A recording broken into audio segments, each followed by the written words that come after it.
Olá. Para começar a nossa retomada, nós vamos ver um pouco, de filosofia contemporânea, um pequeno panorama dessa filosofia contemporânea que se faz no século XX, eh, ainda muito escrita em alemão, né, e tem essa centralidade na Alemanha, tá. Então vamos um pouco dos autores e dos movimentos principais, ok? Então olha só. Para falar da filosofia contemporânea, a gente precisa pensar na filosofia moderna, porque ela se relaciona a isso, né. E a filosofia moderna, ela tem algumas características como, ela é uma filosofia racionalista, na linha do Descartes, do Kant, do Hegel, centrada na razão, no conhecimento, que dá muita importância ao método e à fundamentação da ciência, à lógica e à crítica. Então, estas são características da filosofia moderna, que a gente tem que ter em mente para entender a filosofia contemporânea que reage a isso. E, assim, o Kant, para a filosofia moderna, ele é fundamental e para a filosofia contemporânea também. Continua valendo o que o Otto Liebmann colocou. Pode-se fazer filosofia com Kant, pode-se fazer filosofia contra Kant, mas não se pode fazer filosofia sem Kant. E é do Kant que a gente vai pegar algo que vai ter um grande impacto para a filosofia contemporânea. É aquela afirmação que vocês já conhecem, que o ser em si é incognoscível. Nós só conhecemos o fenômeno, a aparência, aquilo que se apresenta no sujeito, né? Então, na modernidade, a gente tem essa busca das possibilidades do conhecimento, do sujeito pensante, né, pleno da sua racionalidade, considerado como dotado de consciência, capaz de experienciar o real. Aí a gente chega na filosofia contemporânea e há uma série de rupturas nessa centralidade em um ser humano senhor de si, de sua consciência e da sua razão, né? As rupturas que nós temos no século XX, com as guerras vivenciadas, os conflitos e o desenvolvimento científico e tecnológico, elas também são rupturas que vão refletir na filosofia.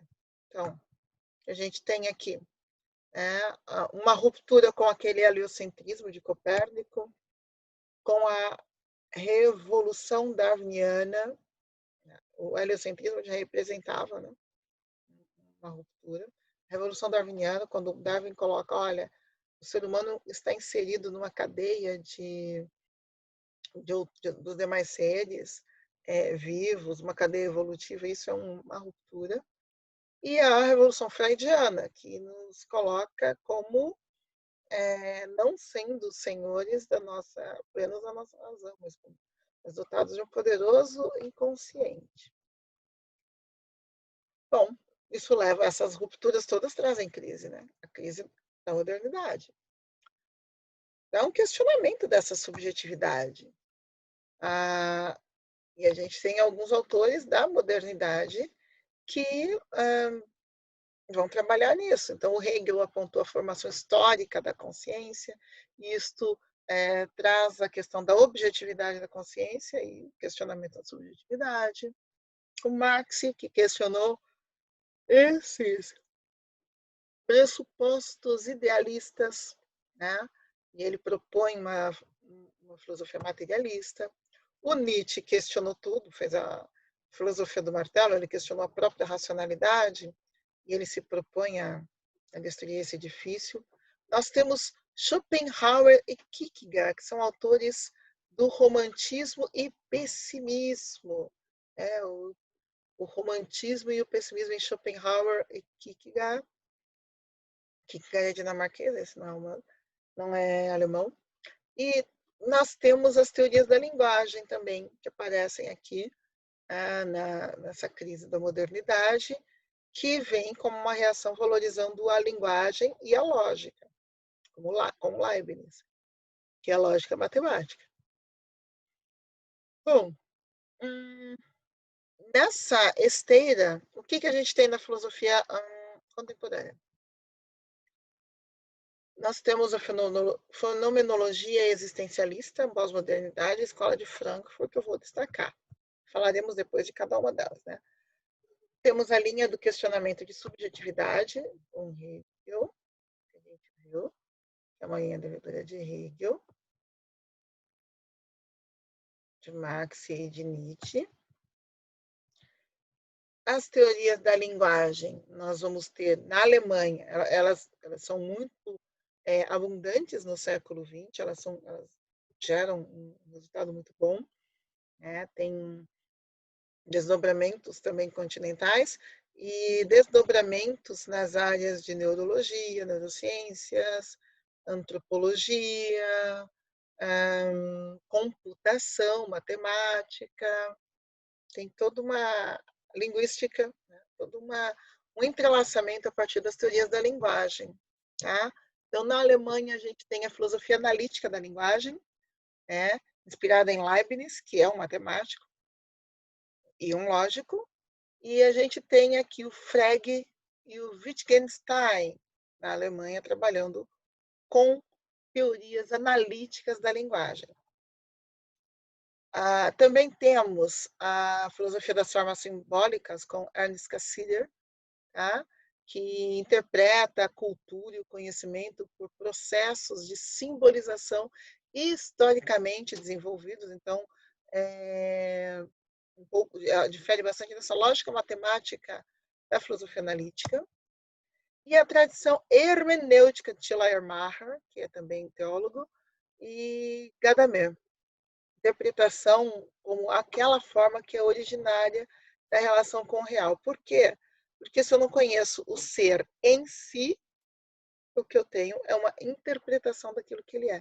Então, a minha relação com o real e com o objetivo se dá por meio da hermenêutica.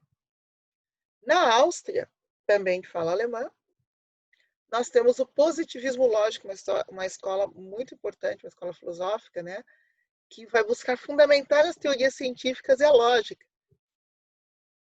Principalmente o Círculo de Viena, com Carnap, Schlick, né, mas não só. E nos Estados Unidos, pois é, nós agora temos uma filosofia da linguagem continental, né, nos Estados Unidos, uma filosofia do novo mundo, aqui, com a semiótica de Peirce, a teoria geral dos signos, a busca de universais linguísticos comuns a todas as linguagens, isso é fundamental para a computação, né? Formas que sejam equivalentes às representações mentais de Chomsky, que é um nome que está na linguística, está na computação e está na filosofia igualmente, é uma referência. Nós chegamos à era dos filósofos vivos e Chomsky está aí em plena atividade, ok? Então, o que a gente tem também? Então, nós vimos a filosofia analítica da linguagem. Agora a gente tem também fenomenologia e existencialismo, que são herdeiros daquela noção kantiana de que você não consegue conhecer o ser em si. Os nomes principais que a gente tem são Heidegger, Martin Heidegger, Husserl, Edmund Husserl, Merleau-Ponty, Marcel Merleau-Ponty, Sartre e Simone de Beauvoir. Tá? São nomes que vocês devem conhecer. Sendo que, aqui só voltando, né, Heidegger e Husserl são alemães e Sartre e Simone de Beauvoir, Merleau-Ponty, a gente está falando aqui de uma filosofia francófona, ou seja, em francês. Na escola de Frankfurt, na Alemanha, que surge nesse período de entreguerras, o Instituto de Pesquisa Social em Frankfurt, tem nomes como Adorno, Horkheimer, Walter Benjamin, Marcuse, Pollock, Edith Fromm, Löwenthal e Habermas, que também está super ativo, Vivinho da Silva. Então, são autores bem contemporâneos. E temos aqui nomes da pós-modernidade que vão seguir um pouco a tradição do Nietzsche e baseado no Kant. Olha, você não pode conhecer o ser em si, então eu não posso conhecer de fato.